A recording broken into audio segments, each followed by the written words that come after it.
ያው እኔ የትምህርትን ወይም በትምህርት ሚኒስቴር ወይም በመምህርነት የሚደረግ ነገር ላይ በጣም ክብርና አክብሮት አለኝ። ለእኔ ደግሞ ትልቅ ኩራቴ ነው ከመምህርት ጋር አብረን ማለት ነው።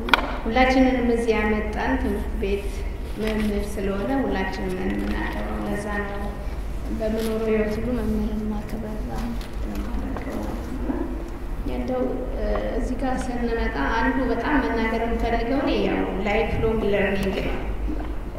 ሁላችንም ወንድም ይሁን ሴት ላይፍ ሎንግ ለርኒንግ መኖር አለበት። ያ ደግሞ ለስራ ብቻ ሳይሆን ለመኖርም የሚጠቅመን ነገር ነውና እኔ ያው እንደ ፕሪንሲፕል ስለምጠቀምበት ነው ያግራችሁ ማለት ነውና ሰዎች ለምሳሌ ምግብን ለሆዳችን እንደምንበላ ሁሉ ለአእምሯችን ደግሞ እውቀት ያስፈልገዋል እና ያ እውቀት ደግሞ በጣም አስፈላጊነቱን የምታዩት ለዚህ ነውና ቅድም ለማለት እንደሞከርኩት እኔ አሁን ለምሳሌ ፒኤችዲ ነኝና ግን ደግሞ በጣም አሁን የማውቀው ደግሞ እኔ ምን ማለማወቄ ነው።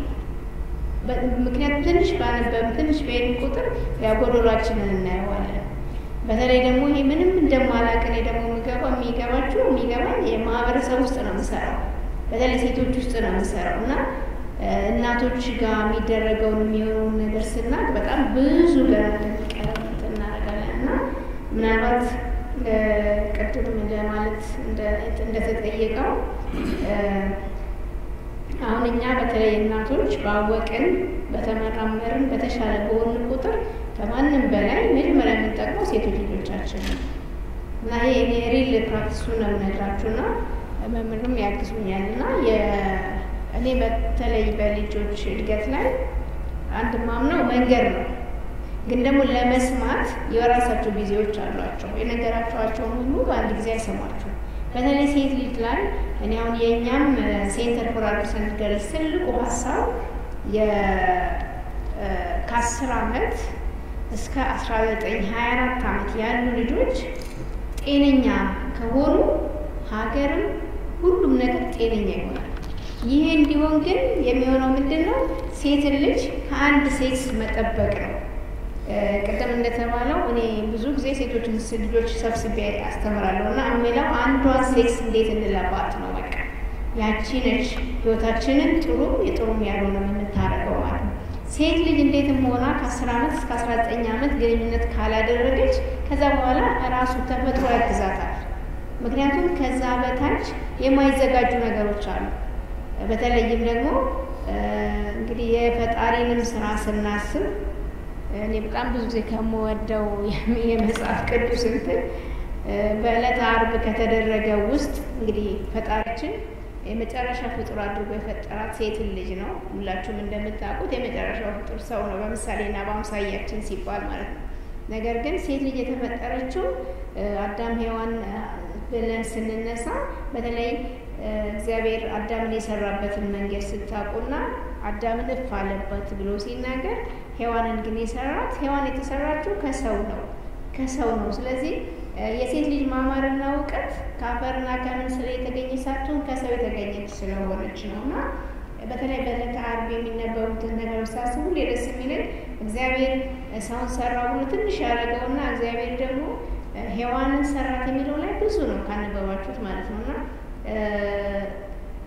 ሔዋን ለመስራት ትንሽዬ ማደንዘዣ የሚለው አሁን በእኛ በሕክምና ግማሽ ማደንዘዣ እንደሚባለው ማለት ነው። ግማሽ ማደንዘዣ ማለት የሆነ ያህል ትሰማላችሁ፣ ሙሉ በሙሉ አትናቶንም። ያው በእንትንም በመውለድም ደግሞ ግማሽ ማደንዘዣ ወስጄ ሙሉ ማደንዘዣ ወስጄ እንደሚባለው ማለት ነው። እና ግማሽ ማደንዘዣ የሚለው ነገር ሲመጣ አዳም የሚደረገውን ነገር የተወሰነ ይሰማዋል፣ ግን ደግሞ ሙሉ በሙሉ ደግሞ ህመም ውስጥ አይደለም። ከአጥንቱ ከቀኝ ጎኑ ተወሰደ ይልና ከዛ በኋላ ምንድን ነው የሚለው? ሰራት ነው የሚለው። እያንዳንዱን ስቴፕ ነው የሚነገረውና ራስ፣ ትከሻ፣ ወገብ ብሎ መጨረሻ ላይ የሚለው ምንድን ነው? የሴት አካልም ያላት አደረጋት፣ ብዙ ተባዙ ማለት ነው የሚለውና በተለይ እኔ በጣም ስለ ሴት ልጅ ማለት ተፈጥሮም ሳይንስም ሲል እግዚአብሔር ለምንድን ነው የሴትንም ይሁን የወንድንም አካል ለምንድን ነው እሱ ግንባር ላይ ያላደረገው?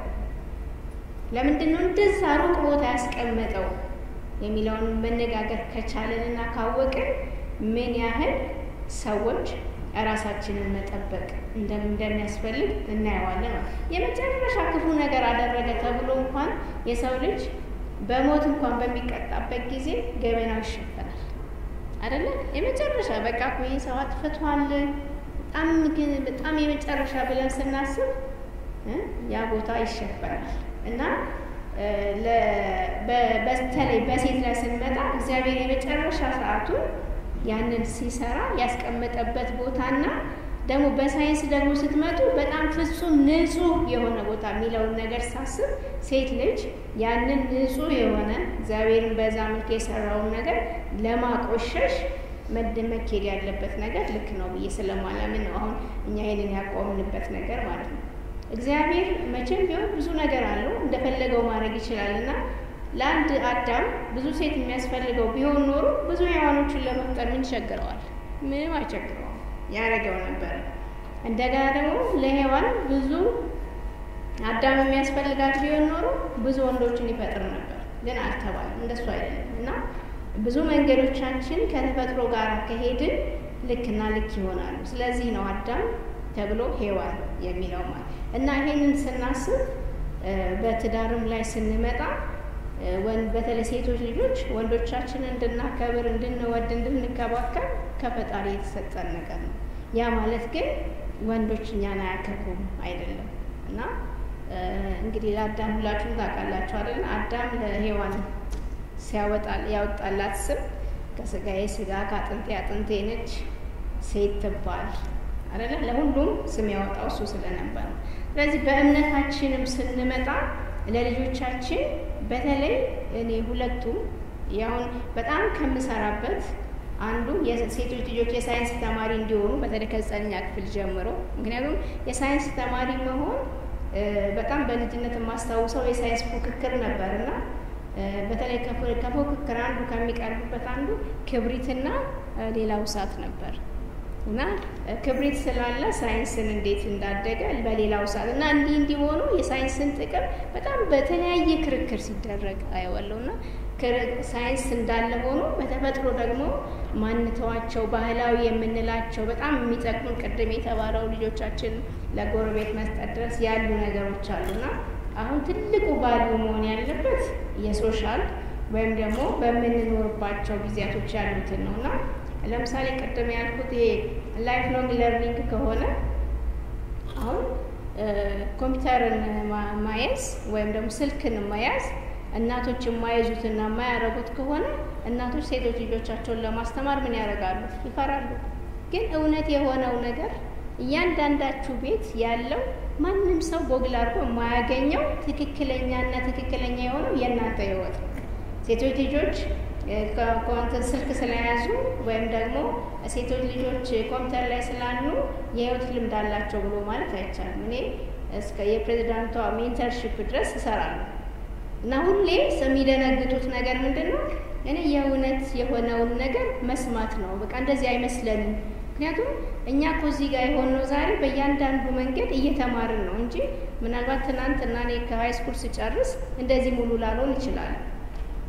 እና በእያንዳንዱ ነገር ላይ ግን የህይወታችንን ነገር ፕሮሰሶቹን እኔ ያው ቅድም የራሴን የነገርኳችሁ አስቴር ዲግሪ ያላት ማስተርስ አላት ምናምን የሚለው ነገር ማንም ሊሰማው ግን የሄድኩበት መንገድ ነው መነገር ያለበት። ያንን የሄድኩበትን መንገድ ሌሎቹም በተለይ ለሴቶቹ ልጆች ይሄን መንገድ ነው ፈልገው በአሁኑ ሰዓት ሁላችሁም እንደምታውቁት አቋራጭ የሚለው ነገር ስለበዛ በተለይ ማቋራጭነቱ ደግሞ ከእምነታችን ጋር ልክ ያልሆነ ነው። እኔ እንግዲህ ሁላችሁም እንደምታውቁ ነግሬያችኋለሁና ጤና ሚኒስቴር ላይ በጣም ከማዝንበት በጣም ትልቁ ወጫችን ለኤችአይቪ መድኃኒት የሚገዛበት ነው፣ ለሰርቫይካል ካንሰር ነው፣ እና ደግሞ መሀንነትን ለማከም ነው። የሚገርመው ነገር መሀንነት አሁን ኢትዮጵያ ውስጥ ሰው ስለበዛ ላይገርም ይችላል። ግን እኔ እዛም ቦታ ላይ ሰርቻለሁ። 2 ተጋቢዎች ልጅ ሲያጡ ምናልባትም ትናንትና ሴቷ ለራሷ ለብቻዋ የምታዝነው በነበራት የትምህርት ቤት ጊዜ ውስጥ ብዙዎቹን አስወጥታቸዋለች። እዚህ ጋር ግን ትዳር ሆኖ ሲመጣ ልጅ የላትም። ደግሞ ትዳር ልጅ ካልኖረ እንዴት ነው የሚሆነው? በተለይ በራሳችን ጥፋት ከሆነ ማለት ነው። ስለዚህ ሁሉም ወላጅ በተለይ ሴቶችን ልጆች ደግሜ ማለት የምፈልገው የእኛም ኦርጋናይዜሽን በጣም ትልቅ ስራ የሚሆነው ይሄ ልጃገረድነትን መጠበቅ ነው። በተለይ ሴት ልጅ ከ10 ዓመት እስከ 19 ዓመት ምንም አይነት የግብረ ስጋ ግንኙነት ካላደረገች ከዛ በኋላ እንዳልኳችሁ ኔቸር ያግዛታል። ተፈጥሮ ራሱ የተዘጋጁ ነገሮች አሉት። ስለዚህ በዛ በተፈጥሮ ሌሎች ጉዳቶች የመወሰን አቅምም የተሻለ ነው የሚሆነው እና እኛም ደግመን እንዴ አሁን እኮ የተለመደ ነው በቃ ልጆች 7ኛ ላይ ነው ግንኙነት የሚያደርጉት 9ኛ ላይ ነው ምናምን እያለን እኛው የምንደግመው ከሆነ ትክክል አይደለም። በተለይም ደግሞ ሁላችንም የራሳችን እምነት አለ። ነገር ግን በእምነት ቦታ ላይ ደግሞ ስትመጡ በጣም ጠንካራ ሰዎች ደግሞ አሉ፣ ሴቶችም ማለት ነው። እኔ የሄድኩበት መንገድ ይሄ አይደለም፣ ያንቺን መንገድ ይሄ አይደለም፣ ሌላው ሰው እርዳታ ሊሰጥሽ ነው ወይም መጀመሪያ ከኛ የሚወሰደው ነው የሚበልጠው። መቼም ቢሆን አንድ ሴት ልጅ የመጀመሪያ ድንግልናዋን ካጣች በአንድ ጊዜ ከምትቀበለው ድንግልና የጠፋበት በላይ በሽታውንም ሌሎችን ኢን ሚሊየንስ ወይም ይህንን ሁሉ ቤት እንኳን ቢሰጣት ያንን መልሳ ማግኘት አትችልም። ስለዚህ ሴቶች ልጆቻችንን ወደ ራሳችን አድርገን የነጋቸውን እንዲያዩ ትልቁን ድርሻ ማድረግ ያለብን ወላጆች ነው። እኔ አንዱ በኮቪድ ከማዝንበት የነበረ ጊዜ ኮቪድ ሲሆን ሁላችንም ለልጆቻችን ስልክ ነው የሰጠነው። በውጭ ዓለም ያሉት ግን የሰጧቸው እውቀት የተለየ ነበር። እንዴት ነበር ዳንቴል የሚሰራው? እንዴት ነበር ሹራብ የሚሰራው? እጆቻቸውን ከራሳቸው ጋር ነውና አሁን ላይ ደግሞ እኛ መለስ ስንል አንዱ የነበረን ኩራት መመለስ አለበት ብዬ ማስበው በመማራችን ማጣት የሌለብን ነገር በጣም እኔ ጉራ ሲያደርጉ ትልልቅ ሴቶች ደስ የሚለኝ የነበረው ነገር እኔ እኮ ባሌን ፈትዬ ነው ያለበስኩት፣ እኔ ይሄ ልብስ አይሆንሽ የኔ ነው። እነዛ ለምንድን ነው የጠፉብን? ዛሬ አሁን ከምንም በላይ የቻይናን ህይወት የምንቀይረው እኮ እኛ ነን። እስኪ በቤተ እምነት ነው በጣም ሁሌ ከሚያሳዝነኝ ቅዳሜና እሑድ የትኛዋ ሴት ነች የአገር ልብስ የምትለብሰው? ያልጠፋውን ነጠላው ብቻ ነው። ነጠላውም ደግሞ ከእንትን ተደርጎ ማለት እና ይሄንን እያየን ሁላችንም ዝም ብለነዋል እና ግን የሆነ ችግር ደግሞ አለን። ያው በቃ ሁሌም ችግር እና እኔ ወደ ራሳችን እየተመለስን የኛ ማንነት ትምህርት ቤት ላይ የእጅ ስራ ክለብ አለ፣ የባልትና ክለብ ነበር አይደለ? የነበሩ ነገሮች ቅድም እንደተባለው በባልትና ክለብ ነው ሴት ልጅ እውቀት ሴቱም ወንዱም እንዲማር ነው። ከዛ ደግሞ የእጅ ስራ ክለብ የሚባል እና አሁንም እኔ ያልዘገየው የማያልፈው ወይም ደግሞ ያለመዘመን የማይሆነው ምናልባትም በቅርብ እንግዲህ ሮዝም ጋራ ተነጋግረን በቅርብ የምንጀምረው እነዚህ ትልልቅ እናቶች ትልልቅ ሴቶች እያሉ ፈትላችን ወደ ራሳችን ይመለስ። ስፌቶቻችንን ዛሬ በስንት ብር ነው የምንገዛቸው? ደግሞስ ማን ነው የሚሰፋው? ነገር ግን ደግሞ ብዙ እኮ ጎዳና ላይ የወደቁ ሰዎች አሉ፣ ሰነፍ ስለሆኑ አይደለም። ያ የሆነው ግን በምንድን ነው? በአንድ ቀን ስህተት ነው።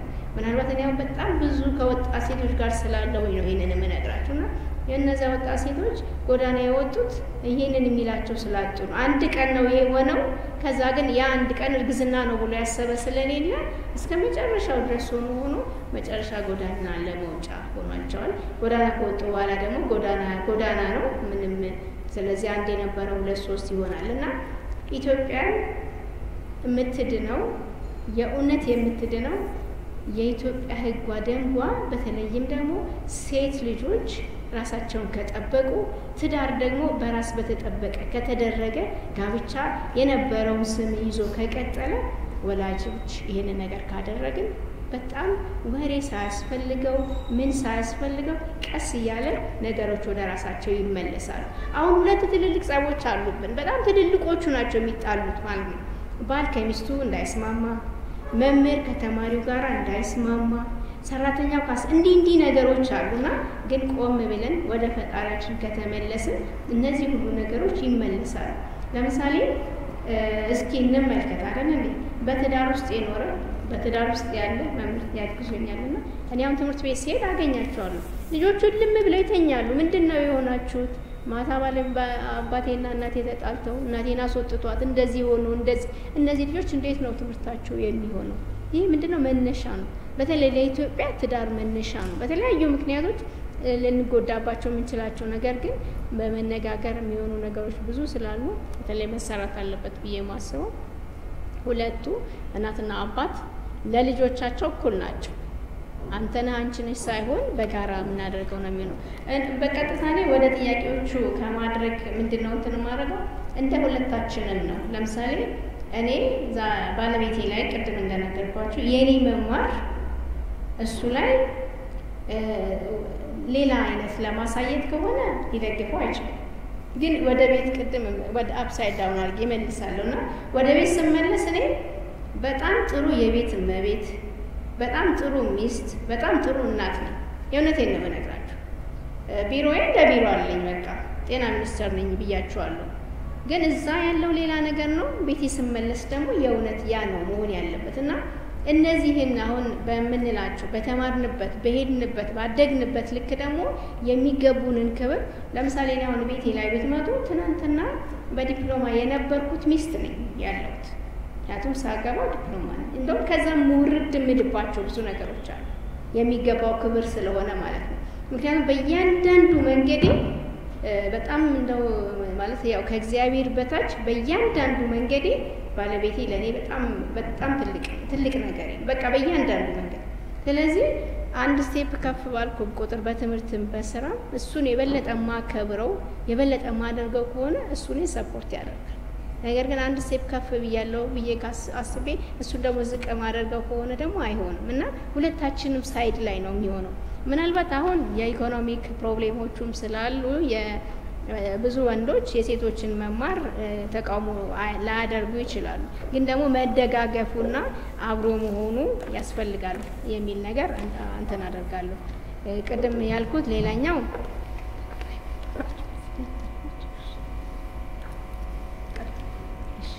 ይሰማል አይደል? እስካሁን የተሰማ ነበር ወይስ? ምናልባትም ደግሞ ምንድነው የሁል ጊዜ እግዚአብሔር ትዳርን ሲሰራው በማንም መልኩ ይምጣ በማንም በቃ የዛ ቤት በረከት ነው። አንድ እኔ ለብዙ ጊዜ ማስተምረው አንዱ ትልቁ ነገር የምነግራችሁ እግዚአብሔር ያው መጀመሪያ እንግዲህ እኛን ባርኮ ፈጠረ። ከዛ በጣም በትልቁ የባረከው ግን ትዳር እግዚአብሔር። ከዛ ትዳራችን ተባረከ። ሁለተኛና ትልቁ በረከት ደግሞ ልጅ ነው እና በየጊዜው ከሁሉም ሰው ጋር እንትን የሚደረገው አንድ ሆኖ መኖር ያቃተው ሁለት ሆኖ በትዳር ይኖራል። ልጅ ይዞ ሲመጣ ደግሞ የበለጠ በረከት ነው የሚሆነው እና ሁለቱም ጋር ደግሞ የሚመጣው የትምህርት የተለያየ ነገሮች ደግሞ የጋራ ስለሆነ እኔ አብሮ የሚደረጉ ነገሮች ላይ ሁለቱም በሚያደርጉት የባህሪ በተለይ የባህሪ የመነጋገር አብሮ የመሆን ለዚህ ምክንያት ያንተ ነህ እግዚአብሔር ይስጥ የሚሉ ነገሮች በተለይ ከሴቶቹ በጣም መምጣት አለበት የሚል ነገር ያው በጣም ብዙ ያው በሴት ላይ ስለምሰራ ነው እንደዛ ምለውና አሁን ላይ ያሉ ሴቶች ደግሞ በጣም እግዚአብሔር የባረካቸው ስለሆኑ ከንግግርም በላይ ባሎቻቸውን እንዴት እንደሚያከብሩ እንዴት እንደሚያደርጉ ደግሞ በጣም ብዙ ስለምናይ ማለት ነው።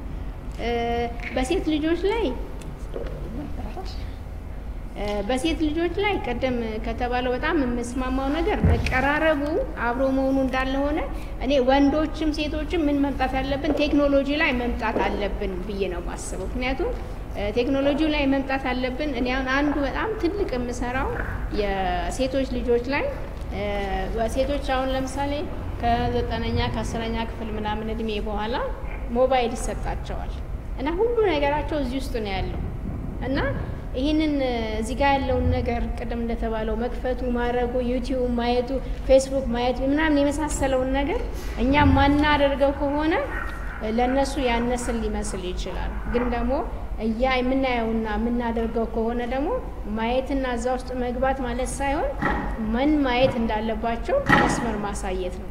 እንግዲህ ብዙ ነገር አሁን ለምሳሌ ብዙ ትምህርት ብዙ እውቀት በዩቲዩብ አለ አይደል?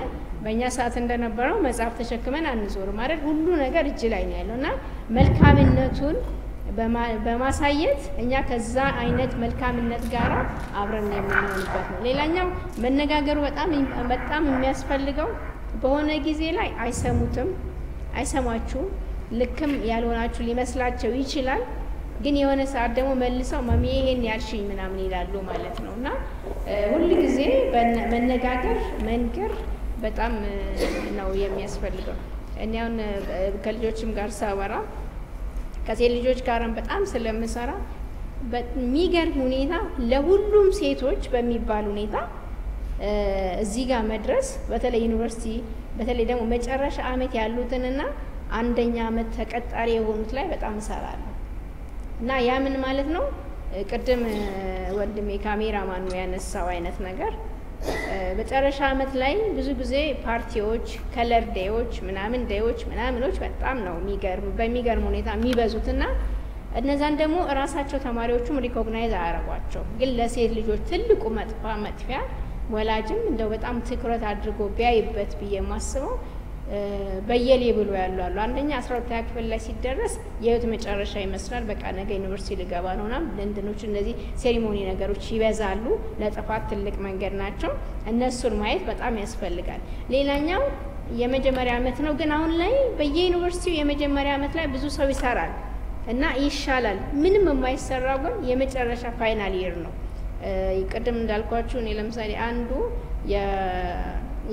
የፕሬዝዳንት ሜንተርሺፑን በመሰራበት ጊዜ አንደኛው ስራ የነበረው ትዳርን ፕላን እንዲያደርጉ ነው ላይፍ ፕላናችሁ ውስጥ ትዳር ምንድነው እና በጣም ብዙዎቹ የሚመልሱልኝ እኔ አስቤው አላውቅም አንድ ሴት ልጅ ግራጁዌት ስታረግ ሶሪቱ ሳይኔ ያው በጣም ብዙ ምሰራው ቀደመን ብያለሁ ሴቶች ልጆች ላይ ነው ምሰራው ከመጀመሪያም ደግሞ እናቶችን ምንም በጣም ማቀው ነው ሴቶች ነውና ባሎችን በጣም ማቃችሁ ደግሞ በሚስቶቻችሁ ነውና ኢትዮጵያ ውስጥ ያላችሁ ባሎች በጣም ትልቅ ክብር ያላችሁ በጣም ለሴቶች በተለይ ከርግዝናና ከወሊድ ጋራ ትልቅ ናችሁና ኢትዮጵያ በጀግንነት ብቻ ሳይሆን በእናት እንክብካቤ ወንዶቻችን በጣም ትልቅ ናቸው እኔ ህይወት አልጠየቅኩኝም እንጂ ህይወት ብጠይቅ ለሚስቱ በርግዝና ጊዜ ህይወቱን የማይሰጥ ሰው የለም እነዚህ መልካም ነገሮች ግን አይነገሩም ሴቶች ጎረቤቶች መተው አብረው አምጠው አብረው ሲመለሱ ምናምን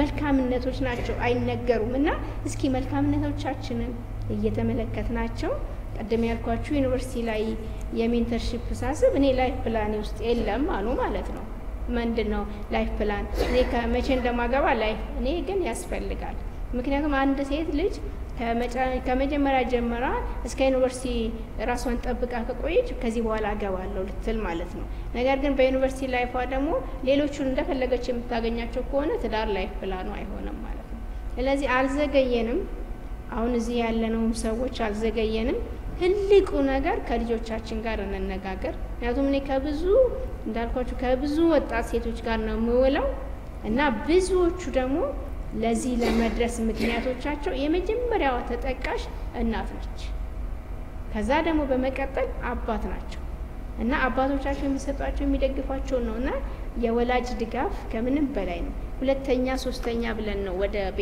ትምህርት ቤት ምናደርገውና ትምህርት ቤት ደግሞ በተለይ ሴት መምህራኖች ላይ አሁን በጣም እየሰራን ካለነው እሱና ሴት መምህራኖች ካወቁ ወላጅና ሴት መምህራኖች የተቀባበሉ የሚያደርጉት አለ ወንዶች መምህራኖችም እንደዛው ማለት ነውና ሴቶች ላይ ምናልባትም እኔ በጣም ተነማረገው ከዛሬ ብዙ አመት በኋላ ኢትዮጵያ መልሳ ኢትዮጵያ መሆን ካለባት የትም ላይ ሳይሆን መሰራት ያለበት ሴት ልጅ ላይ ነው ዛሬ ቀደም የነገርኳችሁ የትራምፕ እዚህ ጋር በቃ ደንበኛ እኔ በጣም እርግጠኛ ነኝ የአሜሪካን ህዝብ ራሱ ስለ ትራምፕ መሄድና መምጣት ይሄን ያህል ያወራ አይመስለኝም ኢትዮጵያ ውስጥ እንዳለው ነገር ማለት ነው ለምንድነው ጥገኛ ስለሆነን ነው ጥገኛ የሆንበት ምክንያት ደግሞ በሚያስፈልገን ነገር አይደለም በማያስፈልገን ነው ለምሳሌ እኛ ሴቶችን ልጆች ቀደም እንደነገርኳችሁ ጤነኛ ከሆኑና ከያዝናቸው ያልተፈለገ እርግዝና የለም ያልተፈለገ ውርጃ የለም ኤችአይቪ የለም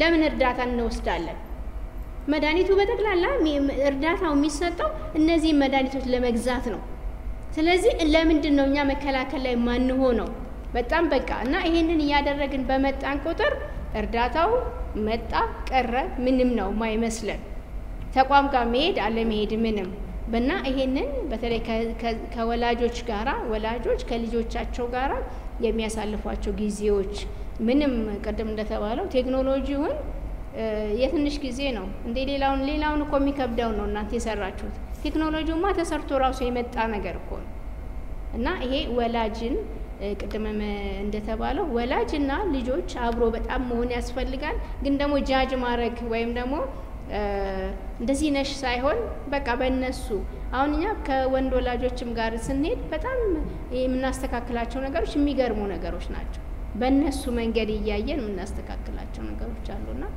ይሄንን እያደረግን በመጣን ቁጥር ብዙ ነገሮች እንቀይራለን። ሌሎች አሁን ለምሳሌ እንደ ሰው ይለያያል።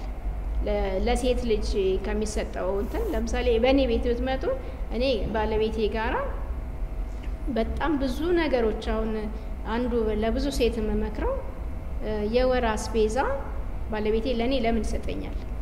ለምንድን ነው አብረን ሾፕ ማናረገው? በጣም ብዙ ሴት የወር አስቤዛ ይቀበላል። ከዛ በኋላ አስቤዛውና የሚገዛው ነገር ምንም ስለማይመጣጠን በሰጣው ብር መጠን መብላት የሚፈልጋቸው ነገሮች ቢኖሩ እንጣላለን ማለት ነው። ነገር ግን ለምንድን ነው አብረን ማንሄደው? አብረን ሾፕ ማናረገው ለምንድን ነው? እኔ ጋር ብትመጡ ኦነስት ምነግራችሁ ከኔ ይልቅ ባለቤቴ ነው ሾፕ የሚያደርገው። ያው በጣም እንግዲህ ዶክተር አስቴር ቢዚነቷ ልክ የሌለውም ከመሆኑ ጋራ ማለት ነው። እና ያንን አክብሮ እንደዛ ማድረግና እኔ ይሄንን እነዚህ አሁን ትንንሽ የሚመስሉን ግን ለጸብ መንገድ የሚፈጥሩ ይሄን ያልሰጥቼ የሚባሉ ነገሮች አንዱ ናቸው። ኢኮኖሚካሊ ነው። ግን ሴቷ በመማሯ ደግሞ ሁሌ ተጨማሪ ቀዳዳዋን ትደፍናለች። ምናልባት የተሰጣችሁ ብር ለ15 ቀን ሊሆን ይችላል። 15 ቀኑን ደግሞ ራሳችሁ መቻል ሊኖራባችሁ የግድ ይሆናል ማለት ነው። በተለይም መጀመሪያ ላይ ብዙ ነገሮች አሉና እኔ ይሄንን በተለየ ከባለቤቶቻችን ጋር ምንድነው የምንቀበለው ምንድነው የምንሰጠው ያው ወደፊትም በደንብ አድርገን የምንሰራው በአንድ ምሽት ምናምን የማያልቅ ነገር ነው። ብቻ ትዳርን እኔ በጣም ወደፊትም መስራት በጣም ከምፈልግበት ነገር አንዱ መጀመሪያውኑ ወደ ትዳር ከመገባቱ በፊት ሴቶች ልጆችም ወንዶች ልጆችም መግባት ያለባቸው። ለምሳሌ ቀደም ማለው ጊዜ እኮ አባት ልጁ በሚስቱ ተናዶ ምናምን ሲል ይዛኔ እናት ጥሩ መስላ ነው እንዴ የማሰች ኮነች እኔ ችያት ነው ይላል ማለት ነው። ሳትሆን ያው ወንዱ እናትም ደግሞ አባት ጥሩ ስለማ እንደዚህ ይባላል። እነዚህ ምንድናቸው? ትዳርን የማቆሚያ ናቸው። ልጆች ተጣልተው ሲመጡ ማንም አይቀበላቸው። ምንድነው የሚደረገው? እንደዚህ ነውና እነዚህ ባህላዊ ወጎቻችን፣ ጨዋታዎቻችን፣ እናትነቶቻችን መቀጠል ያለባቸው ነገሮች ነው። ትልቁ ሀሴታችን እሱ ነው እና በተለይም ደግሞ ያለንን በባልና ሚስት መካከል ያለ መልካምነት ልጆችን ለማሳደግ አብሮ ያለ ነገር በተለይ እምነታችን ይሄንን ስናገር የትኛውም እምነት ሊሆን ይችላል። እኔ ይቅርታ ያው የኦርቶዶክስ እምነት ስለሆንኩኝ በ80 ቀን ጀምሮ ቤተክርስቲያን ስላለው በጣም ማቆይ ግን ደግሞ ጓደኞች አሉኝ በየትኛውም እምነት እና በየትኛውም እምነት ላይ ግን ከጋብቻ በፊት ግንኙነት አድርጎ የሚል እምነት የለም። በየትኛው በቃ እኔ ብዙ ያው ሰራተኛ ስትሆኑ የብዙ ሰውና ይሄንን በጣም ትልቅ መልእክት ነው ማስተላልፈው። ወላጆችም እንደዛ አባቶችም ደግሞ የኔን ልጅ እንድትጠበቅ አሁን በተለይ አዲስ አበባ ላይ እኮ አባቶች ሴቶችን ልጆች የሚያዩበት መንገድ ልጆቻቸውን በጣም እኮ ነው የሚያሳዝኗቸው እንዳይጎዱባቸው። ልክ የዛኑ ያህል ግን የሌላውንም ላለመጉዳት ጥንቃቄ ማድረግ ያስፈልጋል። በጣም እኔ አሁን እንደዚህ በየቢሮ በምናምን ሄጄ ምናምን አባቶች ስለሴት ልጆቻቸው የሚያወሩት ምን ነው የሚያደርገኝ በጣም በቃ እና ያንን ያህል ደግሞ የሌላውንም ላለመጉዳት በተለይም ደግሞ አንድ ሴት ለአንድ ወንድ የሚለው ነገር ካልተደረገ አንደኛ በጣም ብዙ ነገሮች በተለይ እኔ ጋር አሁን የሚመጡት እናንተ ምርጥ ያው በእንትን ነው ልብስ ለብሰው ነው እናንተ ጋር የሚመጡት። እኛ ጋር ግን ራቁታቸውን ማለት ገበናቸውን ነው የምናየው። ለዚህ ነው እኔ ጤና ሚኒስቴር ላይ ያለውን እኔና መሰሎች ደሞዛችንን ትተን ትውልድን እናድን ምናልባት ፒኤችዲ ስላለኝ የትኛውም ዩኤን ኤጀንሲ ላይ ብቀመጥ ብዙ ነገር የኛም ኦፊስ ብትመጡ ሚድዋይፍ ነኝ ማዋለጃ ብከፍትበት ብዙ ብር ያመጣል። ግን እነዚህ ሁሉ ነገሮች ትውልድን አይተኩም። ስለዚህ በጋራ ካልሰራን ማየውን ነገር ስለሆነ ነው። ሌሎቹ ይሄ ለምሳሌ ከክትባት ከምናምን ነገሮች ጋር እኔ ያው የጤና ባለሙያ ስለሆንኩ ብቻ ሳይሆን ሌሎች ዓለማትንም መረጃዎችንም ማንበብ እንችላለን። ምናልባት ከትንሽ ወደ ኋላ መለስ ብለን ከ10 ዓመት በፊት ብዙ ሴቶች 10 እና ከዛ በላይ የሚወልዱበት ትልቁ ምክንያት 5ቱን ለመሬት 5ቱን ለሊ ብለው ነበር። ምክንያቱም በተለያየ ምክንያት በኩፍኝ እንበለው በተቀባጥ ልጆች በጣም ይሞቱ ነበር። በኋላ ግን አሁን የኛ ፖፑሌሽን ማደጉ ትልቁ ምክንያት 10 ሲወለድ 10ሩ ማደግ ሲጀምር ነው። ለዛ ትልቁን አስተዋጽኦ ያደረገው ክትባት ነው እና ክትባት የሚሰጥባቸው መንገዶች ትክክል ያልሆኑ መረጃዎች በማህበረሰብ ውስጥ አሉ። ክትባት ለብዙ ነገር ነው የሚጠቅመውና ክትባት ሁለተኛ እኔ እንደ ጤና ባለሙያ ሆኜ ብቻ ሳይሆን መምህርም እንደው ሌላ ጊዜም አብረን ብንሰራ ለክትባት የሚደረገው ጥንቃቄ የዘመቻው ነገር ደግሞ የበለጠ ነው። ለምንድን ነው እቤት ውስጥ ስንሄድ በዚህ ሁሉ ለእንደው ሌላውን ትታችሁት አዲስ አበባ ላይ እንኳን አንድም ያላስከተባል አዲስ አበባ ላይ ማለት እና በየቤቱ መሄዱ ገንዘብ ስላለ ምናምን ስለሚደረግ ሳይሆን የኔ ልጅ ተከትባ የሌላው ልጅ ካልተከተበች የሚተላለፉ በሽታዎች በቀላሉ ነው የሚያደርጉት። ለምሳሌ ትምህርት ቤት ላይ አንዱ ክራይቴሪያ የክትባት ማየቻና ክትባት በጣም የሚያስፈልግ ነገር ነው። የክትባት ደግሞ በኔጌቲቭ ያሉ ነገሮች ትንሽ እንትን መደረግ አለባቸው ብዬ አስባለሁ። ሌሎች እንግዲህ እኔ አሁንም የሴት ልጆችን በተለይ የደረሱ ሴቶችን መስራት ያለብን ከመድረሳቸው በፊት ጭምር ነው። 10 አመት ጀምሮ ቅድም እንዳልኩት ብዙ ሰው የወር አበባ በ9 አመት በ10 አመት እንደሚመጣ እንደማያውቅ ነው ያወቁት ሴቶችን በማስተምርበት ሰዓት ነው። እና መቼ ነው የወር አበባ የሚመጣው ሲባል ሁሉም ሰው 14 15 እንደድሮ ነው፣ ግን 9 10 እንደዛና ይሄ ደግሞ ማወቁ ቅድም የሚያልኩት ምንድነው አሁን ለምሳሌ አዲስ አበባ ላይ ብዙ ጊዜ ጋብቻዎች ይዘገያሉ። ለምንድን ነው የሚዘገዩት? መጀመሪያ ዲግሪ፣ ሁለተኛ ዲግሪ፣ ሶስተኛ ዲግሪ ይባልና ወደ ትዳር ሲመጣ ዘግይቶ ነው። አሁን በሕክምና ላይፍ የማረሳው ፕሪሺየስ ቤቢ ነው ባክሽ እንዳታጣው ምናምን ይባላል። ያ ግን ከመቼ በኋላ ነው? ከ35 በኋላ። ዛሬ ላይ ግን 32ም ላይ መሀንነት እያጋጠመ ነው። ለምንድነው? ቀድሞ ሲጀመር ቀድሞ ስለሚያቆም ያው ወደፊት መልሰን የምንገናኝባቸው ሌሎች መንገዶችም ይኖራሉና የወር አበባ ቀድሞ መምጣት ምን ማለት ነው የሚለውን ለማህበረሰቡ ለማለት እንግዲህ ሴት በአጠቃላይ 4 የህይወት ምዕራፎች አሏትና በተለይ ከእርግዝና በፊት ያለው አሁን የምንለው ከ10 አመት እስከ 19 አመት እድሜዋ ላይ ጤነኛ ከሆነች 80% ጤነኛ የምንለው እኛ እሱ ነው። ከዛ በኋላ የወሊድ ክትትል አድርጊ በተቋሙ ለጂ ምናምን የሚለው የራሷ ውሳኔ ነው የሚሆነው። አሁን ሰራተኛ ሴቶችን ለምሳሌኛ የእርግዝና ክትትል አድርጉ ምናምን አይባልም። ለምንድነው?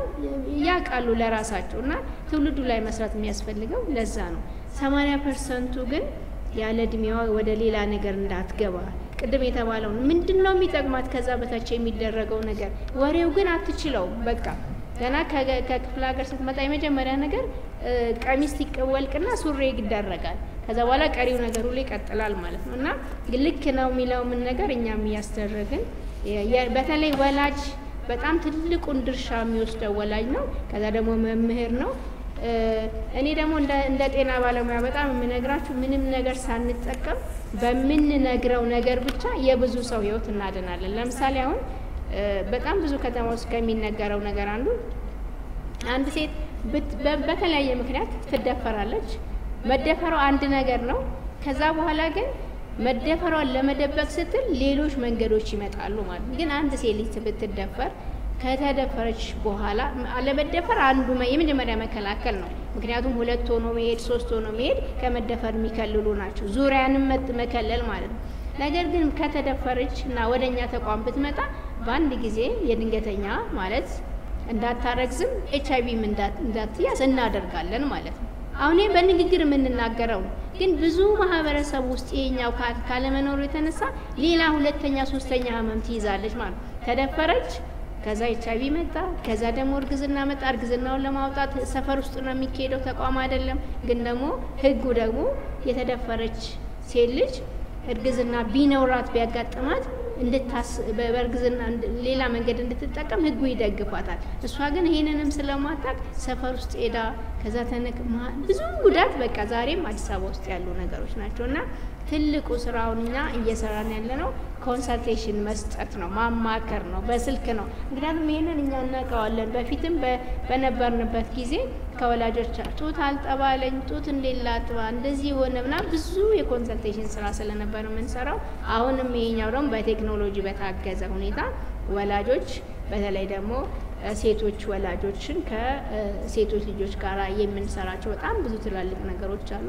በተለይ ደግሞ ቴክኖሎጂን በመጠቀም አሁን ዛሬ ስልካችን በስልክ ብቻ ሳይሆን ሁሉም ሰው ዋትስአፕ አለው፣ ሁሉም ሰው ቴሌግራም አለው። በዛ ረጅም ሰዓት የፈለገውን ያህል ኮንሰልቴሽን ማውራት ይቻላልና የስልክ ልክ እኔ በቃ በጣም ከምንፈልገው አንዱ ስልካችን ላይ ሆነን ብርን እንደምንልከውና እንደምንቀበለው አይዊሽ ጤናችንን ይሄውልሽ ይሄ እንደዚህ ይላል እሺ ይሄንን አንብቢው ምናምን የምንለውና እንደዛ አይነት ነገር እንዲሆን ነው። በተለይ ሴቶችም እዚህ ጋር ያለንም ወደፊትም ያለን ወደ ልጆችም ስንመጣ ደግሞ ለጤናችን ትኩረት እንስጥ። በተለይ ደግሞ ከርግዝና በፊት የሚደረጉ ማንኛቸውንም ነገሮች በጣም ማድረግን ጥንቃቄን እንድናደርግ ነው።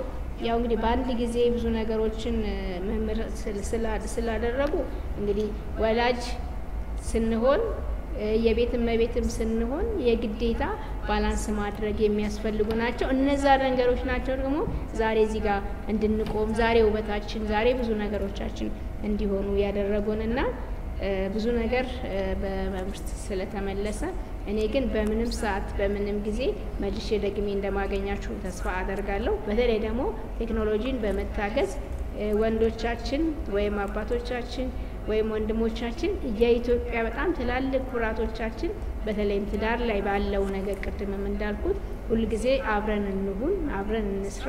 እግዚአብሔር ደግሞ ያግዘናል። ክብረት ይስጥልን።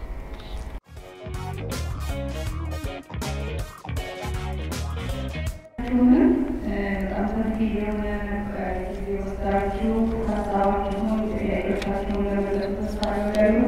እጅግ በጣም ነው የምናመሰግነው። ምናልባት ደክሟችሁ ከሆነ እንጂ ጨዋታ አልተሰማኝም። ከጠበቅነው በላይ ነው ሀሳባችሁን፣ አስተያየታችሁን እንደሚያበስላችሁ ያካፈላችሁንና በክርስትን በትምህርት ቤት ሚዲያና ኤለስ እንግዲህ በድጋሚ ላመሰግናችሁ እወዳለሁ። እናንተ የተከበራችሁ ልጆቻችን እንግዲህ ለትዕግስት ቁጭ ብላችሁ ከማዕዳችን ተካፈላችሁ በጣም እናመሰግናለን። ወደ ማጠቃለያው ነው እንግዲህ የምንሄደው። የዛሬው ዕለት አስመልክቶ እንግዲህ ምናልባት እኛ የጠራናቸው ብዙ በርካታ ቢሆኑም የተገኛችሁት ጥቂት ናችሁ። ጥቂት በመሆናችሁ በማጠቃለል እናንተ ብዙ ነገር ስላደረጋችሁ ሁሉ ጊዜ ደስ ይለናል።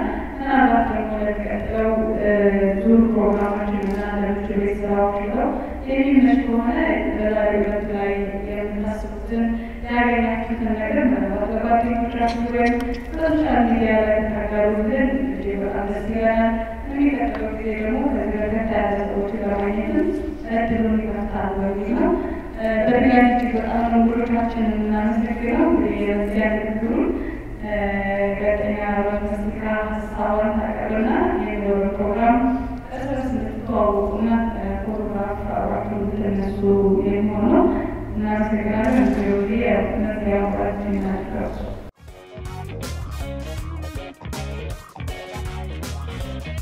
እግዚአብሔር ይስጥልን። ምንም የምጨምረው ነገር የለም። ለማመስገን ነው። ስለመጣችሁ በጣም ደስ ብሎናል።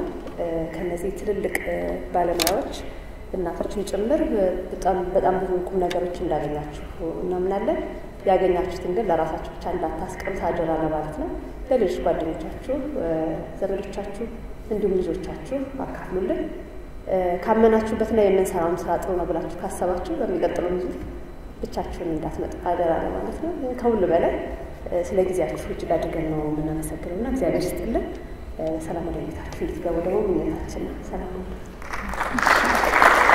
እጅግ በጣም እናመሰግናለን። እንግዲህ ቀደም መሀል ላይ እንደገለጽኩት የምቹ ቤትን የሚደግፉ የተለያዩ ትልልቅ ድርጅቶች ባይኖሩም ግን ሀሳቡን የሚገዙት ገና ጀማሪዎች ወይ ስታርታፕ ላይ ያሉ ሰዎች እንግዲህ ያገዙን ነው። ከነዚህ መካከል እዚህ ጀርባ ላይ የምታገኙት ዲኮር አንዲ ጠንካራ ሴት እንግዲህ በፍቃዱ አዘጋጅታልናለች። እንዲሁም ሳምሪ ሙካሽን እጅግ በጣም እናመሰግናለን። ይሄን የቀረጻ ቦታ የተባበሩንም የኢትዮጵያ ኢኮኖሚክ አሶሲዬሽንንም እጅግ አድርገን እናመሰግናለን። እንግዶቻችን እንግዲህ በትልቅ አክብሮት ከታዳሚዎቻችን ጋር ፎቶ እንድትነሱልን ሁለታችሁን ፎቶ እንድትነሱልና ስለነበራችሁ ቆይታ እጅግ አድርገን እናመሰግናለን።